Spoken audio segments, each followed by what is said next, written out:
बिरजू जंगल से लकड़ियां काटकर बाजार में बेचने गया तो उसे लकड़ियों के ज्यादा अच्छे दाम नहीं मिले। जिस पर बिरजू ने कहा, अरे भैया, इतने कम पैसे, इतने में तो मेरी मेहनत भी नहीं निकलेगी। भैया, तुम्हारी लकड़ियां बहुत ही कमजोर है, इनका इतना ही दाम दे सकता हूं। अरे भैया, देख लो कुछ और मिल जाए।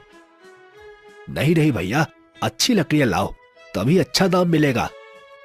यह सुनकर बिरजू काफी ज्यादा दुखी हुआ और पैसे लेकर किराना स्टोर से सामान लेकर घर आ गया। घर आने पर उसकी पत्नी नीलम ने कहा, अजी, सामान ले आए आप? हाँ हाँ, ले आया हूँ। यह सुनकर बिरजू ने नीलम को थैला पकड़ा दिया। नीलम ने जब सामान देखा तो कहा, जी, इसमें तो बहुत थोड़ा सामान है। मुझे पता है, पर जितने पैसे थे सबका सामान ले आया हूँ। इस तरह हमारा गुजारा कैसे हो पाएगा जी? आपको तो पता ही है हम लोग कितने मुश्किलों से गुजारा करते हैं। हाँ हाँ, मुझे पता है, पर क्या करूं, कुछ समझ नहीं आता है। इतनी मेहनत करता हूं, फिर भी मेहनत का फल नहीं मिल रहा। आप परेशान न होइए, आप कोई और काम देख ले। मैंने कई बार काम तलाशने की कोशिश की, पर किसी ने भी मुझे काम नहीं दिया। यह सुनकर नीलम भी काफी ज्यादा परेशान हुई। इस पर बिरजू ने कहा, अच्छा, तो मैं फिर से जा रहा हूं जंगल में। अरे, आप मत जाइए, कल चले जाना, वैसे भी शाम होने वाली है जी। ठीक है, अगर तुम कह रही हो तो कल चला जाता हूं। इसके बाद बिरजू गांव में घूमने के लिए निकल गया। तभी उसे एक आदमी मिला और उसने कहा, कहाँ जा रहे हो भैया, और क्या हाल चाल है? क्या बताऊं भैया, तुम्हें तो पता ही है लकड़ियां काटकर कैसे गुजारा होता है। हाँ भैया, सही कह रहे हो। वैसे भी अब आसपास के जंगलों में इतनी अच्छी लकड़ियां भी नहीं है, इसके लिए तो जंगल के अंदर जाना पड़ेगा। पर जंगल के अंदर तो बहुत सारे जंगली जानवर होंगे। हाँ, जंगली जानवर तो होंगे, पर अब वहीं अच्छी लकड़ियां मिलेगी। यह सुनकर बिरजू काफी ज्यादा परेशान हो गया, क्योंकि वह आदमी बिल्कुल ठीक कह रहा था। जंगल के किनारे की सारी लकड़ियां कट चुकी थी, अब अंदर ही लकड़ियां अच्छी बची हुई थी। अगली सुबह ही बिरजू कुल्हाड़ी लेकर जंगल की तरफ निकल गया। जंगल में आने के बाद बिरजू ने कहा, अरे, यहाँ पर तो लकड़ियां ही नहीं है। वो आदमी सही कह रहा था, जंगल के अंदर ही जाना पड़ेगा। पर जंगल के अंदर जाना क्या सही रहेगा? क्योंकि वहां पर तो बहुत सारे जंगली जानवर होंगे जो काफी खतरनाक होंगे। बिरजू जंगल के बाहर ही खड़ा सोचता रहा और फिर उसने कहा, अगर जंगल के अंदर नहीं गया तो आज मैं अपने घर पैसे नहीं ले जा पाऊंगा, और वैसे भी अगर पैसे नहीं होंगे तो फिर गुजारा कैसे होगा? यही सोचकर बिरजू जंगल के अंदर चला गया।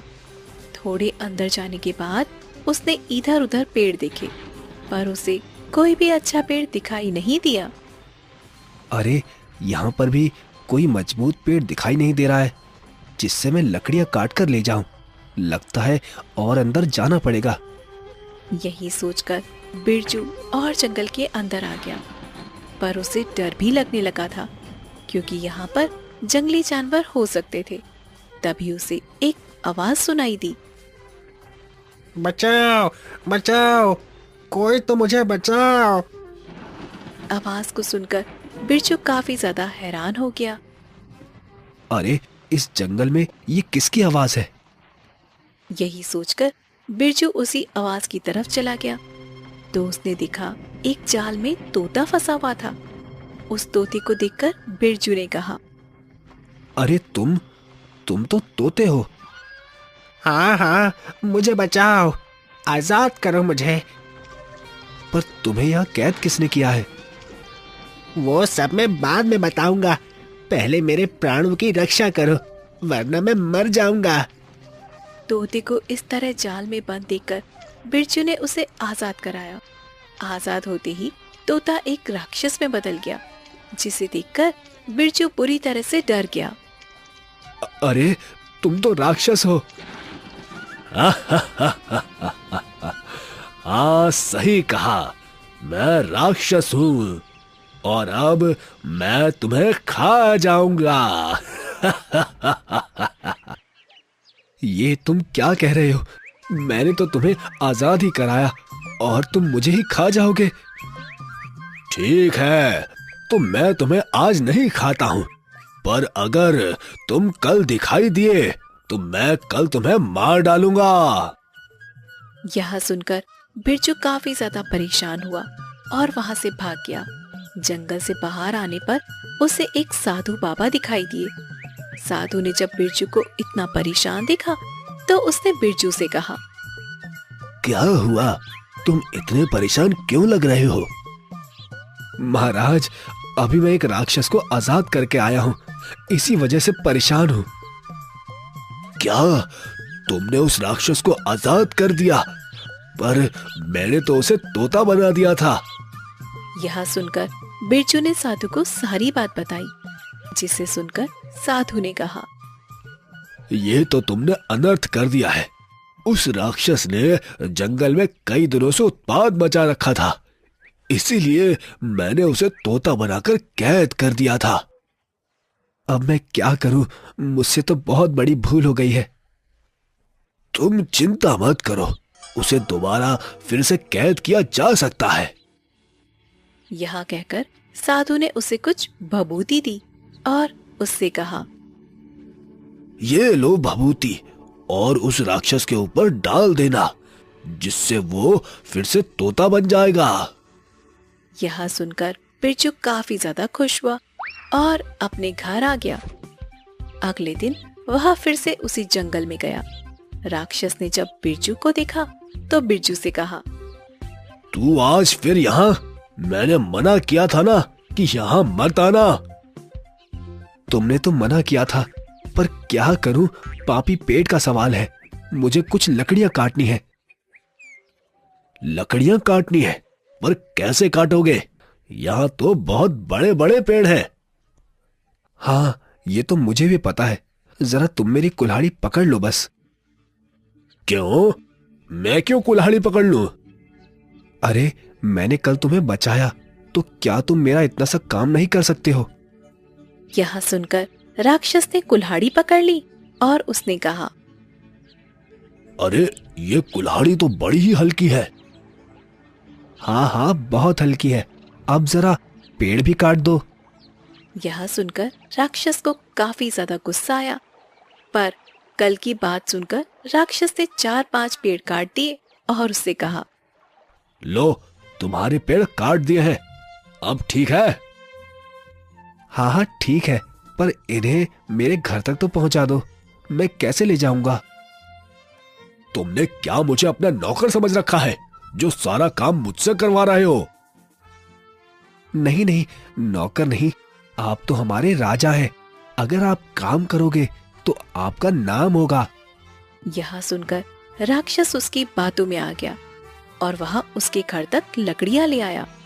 जब उसकी पत्नी ने राक्षस को देखा तो वह बुरी तरह से घबरा गई और बोली, अजी अजी, ये तो राक्षस है जी। मुझे पता है, पर तुम डरो मत। इसके बाद राक्षस ने कहा, अच्छा, तो मैं जाता हूँ, कल दिखाई मत दे जाना जंगल में। यह कहकर राक्षस वहां से चला गया। राक्षस के जाने के बाद नीलम ने अपने पति बिरजू से कहा, जी, यह राक्षस कहाँ से आ गया और आप इसके साथ?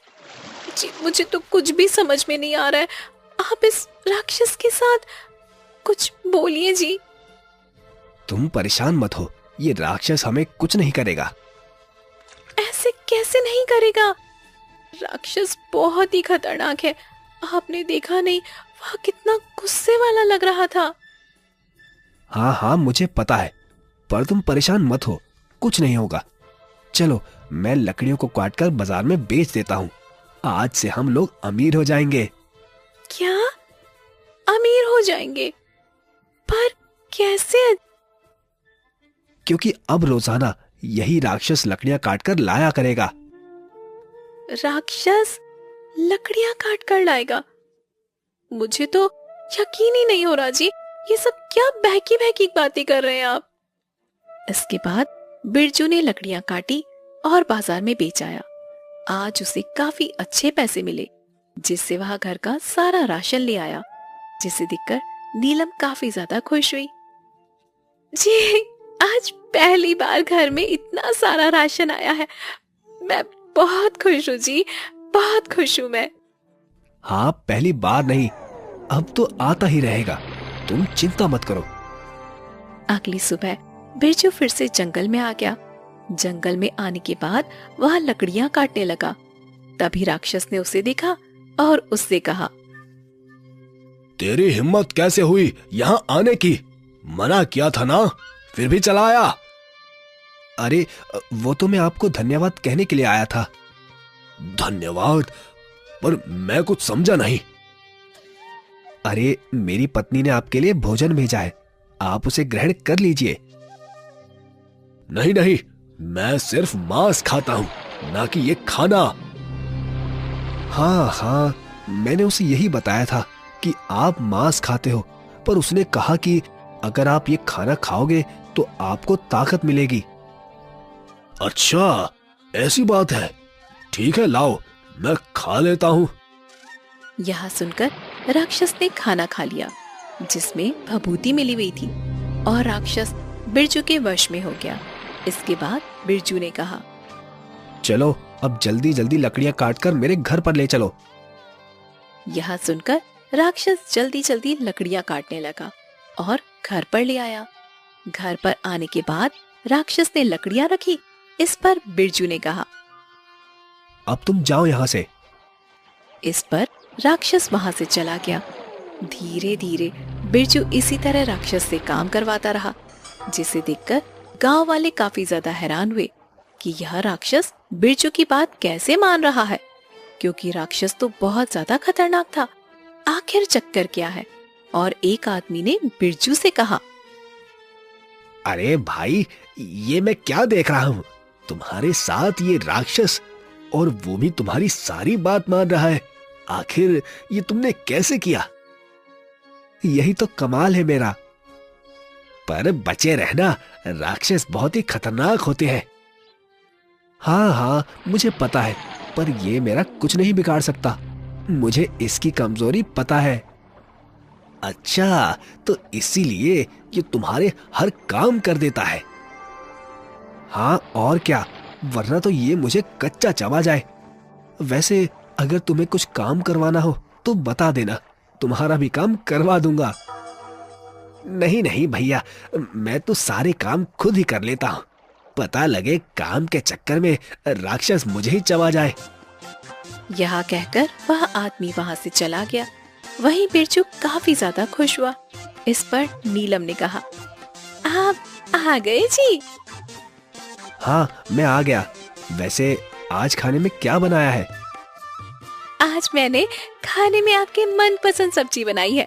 अब तो हम लोगों के सुकून के दिन आ गए हैं जी। हाँ, ये तो तुम ठीक कह रही हो, पर लग रहा है ये राक्षस ज्यादा दिन तक हमारा काम नहीं करेगा। क्यों? आप ऐसा क्यों कह रहे हैं जी? क्योंकि मैं राक्षस को जिससे वश में करता हूँ, वो भभूति खत्म होने आई है, और जिस दिन वो भभूति खत्म हुई, उस दिन ये राक्षस हमें मार डालेगा। यह सुनकर नीलम और बिरजू काफी ज्यादा परेशान हो गए। इस पर नीलम ने कहा, मैं आपको एक उपाय बताती हूँ जी। आप ऐसा करेंगे तो इससे राक्षस खत्म हो जाएगा और हमें फिर इसका डर भी नहीं रहेगा। यह सुनकर बिरजू काफी ज्यादा खुश हो गया। समय के साथ धीरे धीरे 1 महीना होने को आया था, और एक दिन बिरजू जंगल जा रहा था, जिस पर नीलम ने कहा, अजी आप कुछ भूल रहे हैं। नहीं तो, मैं तो कुछ नहीं भूल रहा हूँ। अरे यह रोटी ले जाना, ये तो आप भूल ही गए। आप जंगल में जाकर खाएंगे क्या इसे? हाँ अरे हाँ हाँ, तुमने बिल्कुल ठीक कहा। लाओ लाओ, इसके बिना तो आज काम ही नहीं होगा। यह कहकर बिरजू ने रोटी ली और जंगल के लिए निकल गया। जंगल में आकर बिरजू लकड़ियां काटने लगा। जब बिरजू को राक्षस ने देखा तो वह काफी ज्यादा गुस्से में आ गया और बोला, तुम यहाँ पर क्या कर रहे हो? ये जंगल मेरा है। तुमसे मना किया था ना। तुमने मुझे बचाया, इसका मतलब ये नहीं मैं तुम्हें हर बार छोड़ दूंगा। मुझे पता है, मैं तो यहाँ पर लकड़ियां काटने आया हूं। लकड़ियां काटने आए हो? नहीं नहीं, यहां से तुम लकड़ियां नहीं ले जा सकते हो, क्योंकि अब मैं तुम्हें छोड़ूंगा नहीं। यह कहकर राक्षस बिरजू को मारने के लिए उसकी तरफ बढ़ने लगा, जिस पर बिरजू ने उसे फिर से रोटी दी और उससे कहा, लो, पहले थोड़ा खाना खा लो, जिससे तुम्हें ताकत मिल जाए। नहीं नहीं, मुझे नहीं खाना। पता नहीं इसे खाने के बाद मुझे क्या हो जाता है। अरे कुछ नहीं होता है, तुम पहले ये खाना खा लो, तुम्हारे अंदर बहुत ज्यादा ताकत आ जाएगी। यह सुनकर राक्षस ने फिर से उस रोटी को खा लिया और वह बिरजू के वश में हो गया। इसके बाद बिरजू राक्षस से अपने सारे काम करवाने लगा। उसने बड़े बड़े पेड़ों को जल्दी जल्दी कटवाया और उससे कहा, चलो अब इन्हें मेरे घर पर ले चलो। इसके बाद राक्षस उन्हें घर पर ले आया। तभी अचानक उसका प्रभाव खत्म हो गया और उसने कहा, ये मैं क्या कर रहा हूं? वो भी तुम्हारे घर के पास?